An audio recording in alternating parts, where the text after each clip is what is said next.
Muy buenos días tengan todos mi querida comunidad de Electron Technology, bienvenidos una vez más al canal y aquí les traigo un nuevo contenido para ustedes. Esta vez no vamos a ver nada práctico porque todavía estoy trabajando en nuestro proyecto que es la fuente como tal, la fuente lineal que estamos haciendo, y también estoy trabajando en lo que es la fuente con transistores y la carga electrónica. Les pido un poco de paciencia porque estamos hablando de proyectos algo grandes, al menos para mí, y pues como yo soy solo una persona, pues tengo que estar haciendo un poco de uno hasta donde me permite el dinero y los materiales, y después continuar otro proyecto y después continuar el otro. En este caso ahora estoy trabajando lo que es la carcasa de la carga electrónica, y probablemente el viernes o sábado, Dios mediante, ya les traigo a ustedes el video de lo que es nuestra carga electrónica. Discúlpenme si hay algún ruido que no sea mi voz. Estoy grabando en lo que es en el exterior de mi casa, no estoy en mi habitación ni en ningún otro lado, así que se va a escuchar el sonido ambiente. Lo que vamos a ver hoy es muy sencillo, simplemente cómo poner transistores NPN en paralelo. Este circuito es bastante importante y quiero que vean porque este circuito es el que vamos a usar nosotros en nuestra fuente transistorizada. Como yo les he estado mostrando a ustedes de dónde podemos obtener los transistores para nuestros proyectos, que son placas antiguas o que ya no se usan de las tarjetas electrónicas, que son las reactancias electrónicas. De ahí podemos usar estos transistores, que puede ser un MJE13007, un MJE13003, cualquier transistor NPN de potencia. Eso sí que soporta al menos unos 10 amperes. Mejor si es reciclado. El circuito que tenemos acá es muy sencillo. Simplemente iniciamos con una fuente de 12 voltios, mentira, de 35 voltios o 36. Y tenemos acá 2 amperímetros. Y estos amperímetros simplemente yo los puse para demostrar cómo funciona la fuente, al menos en este aspecto de la simulación, y ya después vamos a ver más adelante de forma práctica cómo se comporta. Después de estos amperímetros tenemos una resistencia que es la resistencia 1, que es la resistencia de base del primer transistor. Acá tenemos el Q1, y este Q1 está configurado de una forma que se llama colector común. Esta configuración de colector común es muy sencilla. El colector va directo a positivo de la fuente, no tiene ningún tipo de resistencia ni ningún tipo de componente conectado a él. Pero el emisor lleva una resistencia que es una resistencia limitadora de corriente, por así decirlo. Y esto a su vez está en paralelo con una resistencia, está en paralelo con otra resistencia y con otro transistor. Y esta etapa se repite al menos unas 8 veces. Al final, una vez que todos los transistores están puestos en paralelo junto con las resistencias, tenemos lo que es una resistencia más que está en serie a todas estas resistencias. Que esta resistencia es el que nos va a limitar la corriente o la cantidad de amperios que pasa por todo el conjunto. Porque si nosotros no le colocamos resistencias a todo nuestro circuito que tenemos acá, lo que vamos a provocar es que el transistor tenga un efecto, digámoslo así, de avalancha cuando se tienda a calentar. Los transistores NPN, como sabemos, el beta o la ganancia cambia en base a la temperatura. Si tenemos un transistor que está disipando una potencia considerable de menos unos 80 vatios, fácilmente va a llegar a 100-150 grados Celsius. Y al aumentar la temperatura va a aumentar la ganancia, y al aumentar la ganancia pues también va a aumentar el flujo de corriente a través de colector y emisor. Y esta resistencia la ponemos aquí en lo que es emisor como tal, para limitar ese aumento de corriente. Esto se tiene que calcular si queremos, por ejemplo, un límite de 1 amperio por cada transistor. Tenemos que usar más o menos una resistencia de 0.1 ohmios, 0.2 ohmios, como máximo 0.5 ohmios, porque después ya va a empezar a disipar potencia de la resistencia como tal y nos va a consumir corriente, y se generaría una especie de pérdida que puede ser perjudicial para el circuito. Esta etapa es muy fácil, simplemente tenemos 10, mejor dicho 8, no 10, disculpen eso, 8 transistores en paralelo. Tenemos por ejemplo la resistencia de base, que es esto, que es 80 ohmios, que también dice R1. Todos dicen R1 porque yo lo que hice fue copiar el circuito, o sea, armé un circuito, una resistencia de base, un transistor, una resistencia de emisor, y luego lo que hice fue copiar y pegar y hacer las respectivas uniones. Aquí no hay mucho que mostrarles porque todo es el mismo circuito, pero sí les voy a mostrar cómo se comporta en la simulación esta configuración. Vamos a hacer un zoom acá y quiero mostrarles Vamos a tocar el botón para simular. Bueno, no me deja, vamos a ver ahora. Bueno, ahí me deja. Vamos a partir de lo que es la fuente. Tenemos 36 voltios y tenemos un voltaje, una pequeña caída de voltaje de 1 voltio por el exceso de corriente que le estamos pidiendo a la fuente. 35 voltios, y aquí tenemos un conjunto de corrientes que se suman aquí.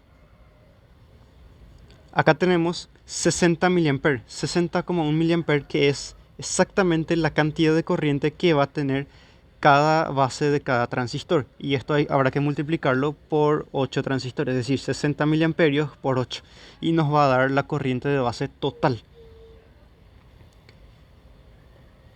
Después de esto tenemos lo que es 481 mA, que sería la corriente ya de todo el circuito, de todas las bases de los transistores sumados, porque recordemos, que en los circuitos en paralelo las corrientes se suman. Este otro amperímetro que tenemos acá ya no es el de la base. Esto que está marcando 9 amperes, 9,6 amperes, ya sería la corriente de colector. Acá tengo que hacer una aclaración: la corriente de colector no es en la vida real igual a la corriente de emisor. El motivo es muy sencillo, porque la corriente de colector se suma con la corriente de base.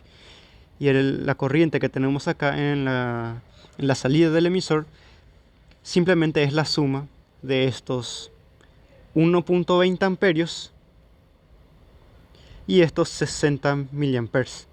Como resultado vamos a tener 1,26 amperios de salida de corriente total. Esta corriente de 60 miliamperes ya es despreciable porque es una corriente bastante pequeña. Obviamente, si ya tenemos transistores 10, 15, 20 transistores en paralelo, ahí sí esta corriente de base ya va a ser considerable, y tocaría, por ejemplo, poner otro transistor que actúe como una especie de Darlington, como vimos en otros videos pasados. La carga que tenemos acá es muy sencilla. La carga que tenemos acá es una carga resistiva de 2,8 ohmios que nos está exigiendo 28,3 voltios y una corriente máxima de 10,1 amperios. Esto provoca que cada transistor tenga que entregar 1,26 amperios a través del colector. A través del emisor, primero entra por el colector y luego sale a través del emisor.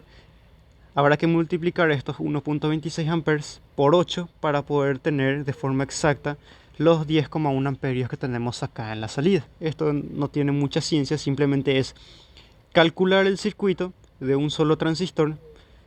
Acá les voy a mostrar, por ejemplo, calcular el circuito de un solo transistor y después simplemente ir sumando los valores. Pero en la vida real, como yo les voy a mostrar a ustedes en un circuito ya más práctico, como vamos a ver, va a variar un poquito, porque cada transistor, a pesar de que puede que se fabrique el mismo día o en la misma fábrica, no es igual.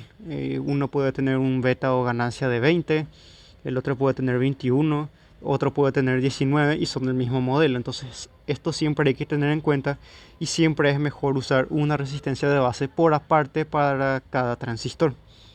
También podríamos usar una resistencia de base para todos los transistores, pero si un transistor llega a conducir más que otro, ese transistor se va a sobrecargar y probablemente se queme. Y lo mismo va a pasar si no colocamos esta resistencia de emisor, porque la temperatura del transistor puede aumentar tanto, y como no tenemos nada que limite la corriente, se va a quemar de igual manera. Entonces es mejor siempre colocar en cada transistor, a pesar de que están en paralelo, una resistencia de base.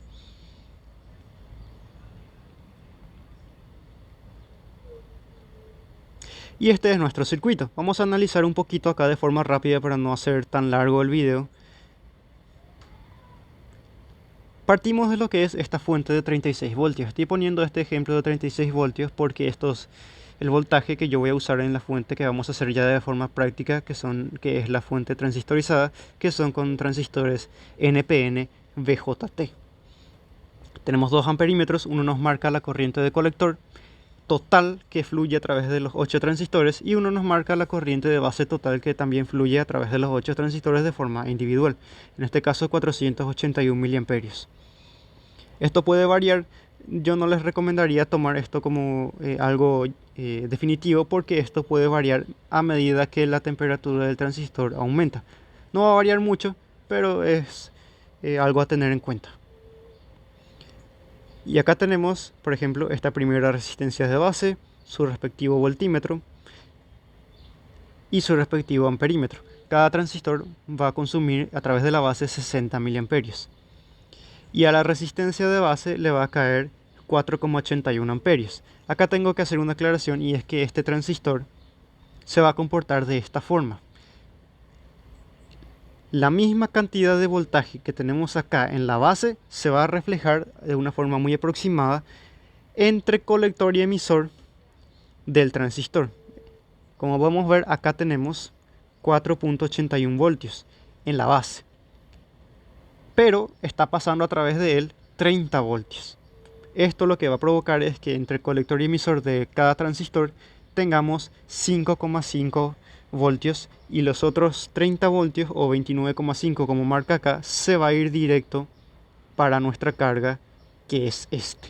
Esto se va a repetir en cada transistor, puede variar un poquito, puede variar 5 o 6 milivoltios. Esto ya va a depender de la tolerancia que tenga cada resistencia que coloquemos en el emisor, y no les recomiendo usar resistencias desiguales, o sea, diferentes, porque vamos a provocar que cada transistor tenga una limitación de corriente diferente, y va a volver a ocurrir el efecto de que a mayor temperatura va a aumentar la exigencia de corriente y se va a quemar el transistor por exceso de temperatura.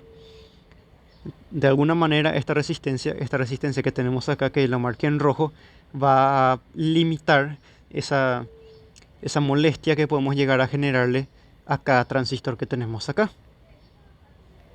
Y esto es el circuito. Realmente funciona de una forma bastante sencilla. No tiene mucha ciencia. De hecho voy a, por ejemplo, vamos a detener acá y voy a ampliar. Capaz que no se vea mucho porque el esquema es bastante grande y el video que estoy grabando es en formato vertical. No me gusta grabar esta clase de videos en formatos horizontales porque el esquema o el plano se ve bastante pequeño, pero el circuito es bastante sencillo. Tenemos una resistencia de base, el transistor y la resistencia de emisor. Esto, como les dije, es una configuración de colector común, y cada transistor está teniendo una ganancia. Bueno, acá no me aparece, no sé por qué. Bueno, aquí más o menos se ve, dice 20. No se ve porque pues es oscuro. Las letras eran negras, se me olvidó cambiar eso. Pero cada transistor tiene una ganancia o beta de 20. Esto habrá que calcularlo también en cada transistor. Y si vamos a usar un circuito Darlington, como vimos en otros videos, ya habría que calcular, ya habría que basar nuestro cálculo en lo que es esta corriente de acá. Les voy a mostrar algo en lo que es, vamos a ver acá, en lo que es esta corriente de acá, 60 miliamperes. Si vamos a usar un Darlington, es decir, otro transistor en cascada con estos, ya habrá que usar como base, como referencia, la corriente total del conjunto de los 8 transistores en paralelo, que son 60 miliamperios. Porque esto va a ser la corriente real que va a circular, a pesar de que cada transistor consume una corriente por aparte. Y este circuito no tiene más ciencia, simplemente quería mostrarles esto, que es un circuito de cómo podemos poner 8 o más transistores en paralelo. Recuerde que a mayor cantidad de transistor, el costo del proyecto va a aumentar. En este caso yo prácticamente no estoy gastando mucho dinero, porque estos transistores que estoy usando, que son los MJE13007, los obtuve, como les dije, de forma reciclada. En fin, este era lo único que quería mostrarles. Como ya sabes, si el video te ha gustado, dale me gusta, suscríbete al canal si mi contenido es de tu agrado, y activa la campanita para que YouTube te siga avisando de cada video que yo estoy subiendo aquí en el canal. Y esto también lo voy a subir en mi canal secundario, ya que este tema es más de transistores y no tanto del tema que solemos tratar en Electron Technology. Como ya sabes, mi nombre es Rafael Cáceres y yo me despido, y nos vemos en otro video aquí en el canal.